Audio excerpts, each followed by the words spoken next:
Selamat pagi dan salam sejahtera untuk kita semua. Perkenalkan, nama saya Tresya Davila, selaku mahasiswi Fakultas Kedokteran Universitas Muhammad Warman tahun angkatan 2019. Kali ini saya akan menjelaskan mengenai mekanisme pewarnaan dari bakteri dan jamur sebagai tugas praktikum mikrobiologi blok 5 modul 5. Yang pertama saya akan jelaskan mengenai pewarnaan bakteri. Di sini pewarnaan bakteri dibagi menjadi 4 klasifikasi. Yang pertama adalah pewarnaan sederhana, yang cenderung menggunakan satu macam zat warna saja, yaitu biru metilen, ungu kristal, dan fuksin karbol. Yang kedua adalah pewarnaan negatif. Warna negatif ini bertujuan untuk mewarnai latar belakang dari mikroorganisme tersebut. Warna negatif memerlukan pewarnaan asam seperti eosin atau nitrosin.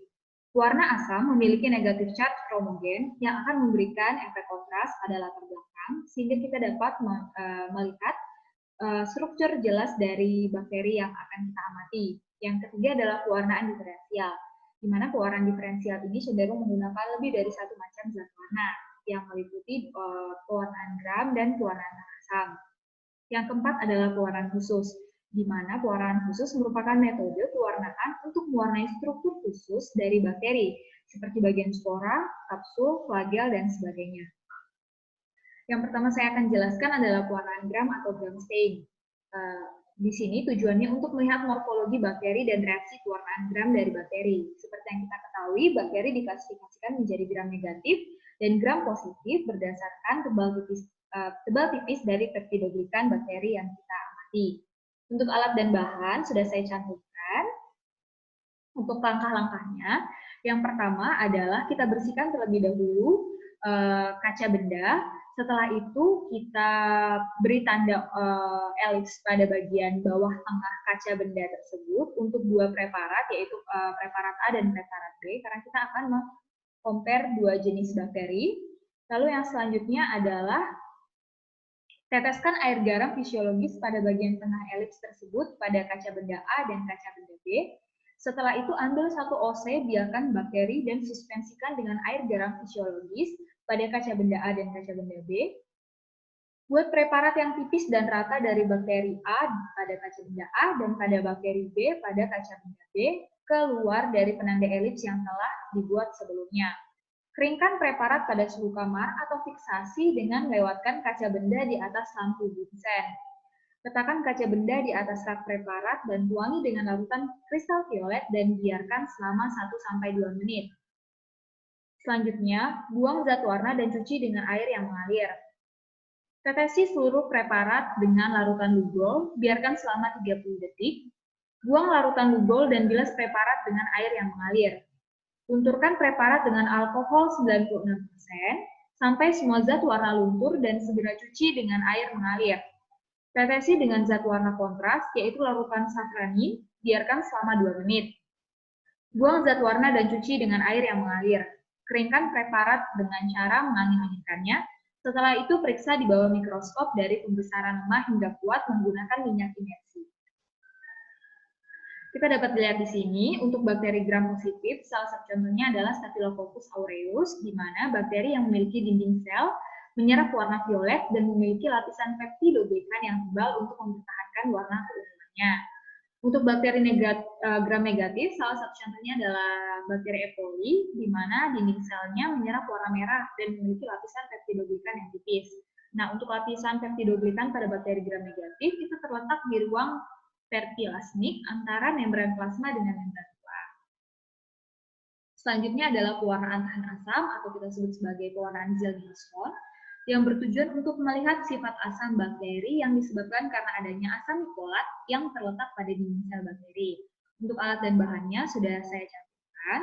Untuk langkah-langkahnya sebenarnya sama saja seperti pada pewarnaan gram, yang membedakan hanya penggunaan dari pewarnanya, yaitu menggunakan satu set cat BPA atau ZN. Nah, di sini pewarnaan asam ini adalah salah satu contoh bakteri menggunakan pewarnaan asam, di mana seperti yang kita ketahui, dinding bakteri, Mycobacterium tuberculosis ada salah satu contoh yang biasa digunakan, itu sukar untuk ditembus cat.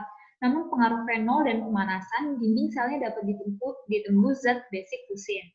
Pada waktu pencucian lapisan lilin dan lemak yang terbuka akan merapat kembali. Nah, pada pencucian dengan asam alkohol, warna fusin tidak dilepaskan, sedangkan pada bakteri tahan asam akan luntur dan mengambil warna biru dari metilen blue. Oleh karena itu, di sini nampak warna kebiru-biruan dari bakteri yang kita uji menggunakan pewarnaan tahan asam. Selanjutnya adalah pewarnaan spora. Ini adalah salah satu contoh dari pewarnaan khusus, yaitu pewarnaan dari Klinefelter. Untuk prinsipnya sendiri, seperti yang kita ketahui, spora bakteri itu mempunyai dinding yang sangat tebal, sehingga diperlukan pemanasan agar pori-pori membesar dan zat warna fusin dapat masuk. Dengan pencucian pori kembali mengecil dan zat warna fusin tidak dapat dilepaskan. Sedangkan pada badan bakteri, warna fusin dilepaskan dan mengambil warna biru dari metilen blue. Ini adalah alat dan bahannya. Seperti yang saya sudah katakan sebelumnya, sebenarnya teknik pewarnaan itu satu sama lainnya itu mirip. Yang membedakan hanyalah menggunakan pewarnaan seperti apa dan pada target yang mana. Nah, di sini kita bertujuan untuk mewarnai endospora dari Clostridium tetani.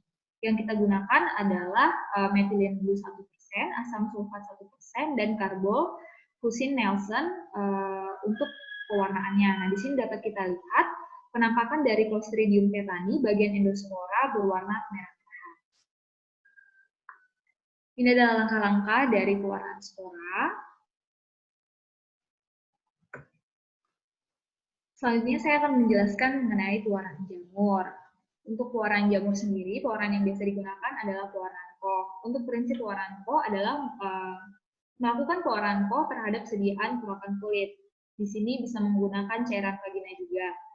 Nah, protein, lemak, dan banyak polisakarida terlalu atau terhidrolisis secara ekstensif dan jaringan terlihat jernih.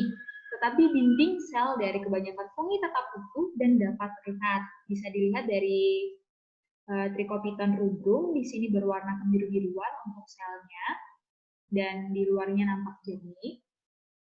Hal ini disebabkan oleh adanya alkali resisten glukans dari sel bakteri yang kita uji, atau yang kali ini kita uji adalah Trichopiton rubrum. Untuk alat dan bahan sebagai berikut. Sebenarnya untuk pewarnaan, saya ulangi lagi, untuk pewarnaan itu langkah-langkahnya mirip. Biasanya yang menjadi pembeda adalah penggunaan zat warna. Di sini zat yang kita gunakan adalah KOH 10%. Selanjutnya adalah pewarnaan LPCB. Tujuan dari pewarnaan LPCB ini adalah untuk melakukan identifikasi genus, spesies, dan jamur dari sediaan yang dibuat dengan pengecatan LPCB. Nah, untuk alat dan bahannya itu adalah sebagai berikut. Nah, di sini yang kita gunakan adalah kultur jamur Aspergillus fumigatus. Nah, cat yang kita gunakan adalah cat lactophenol cotton blue. Nah, di sini juga biasanya untuk pewarnaan jamur menggunakan LPCB akan cenderung memberikan efek kontras berwarna biru keunguan. Sekian dari penjelasan saya mengenai pewarnaan bakteri dan jamur. Apabila terdapat kesalahan mohon dimaafkan. Sekian dan terima kasih.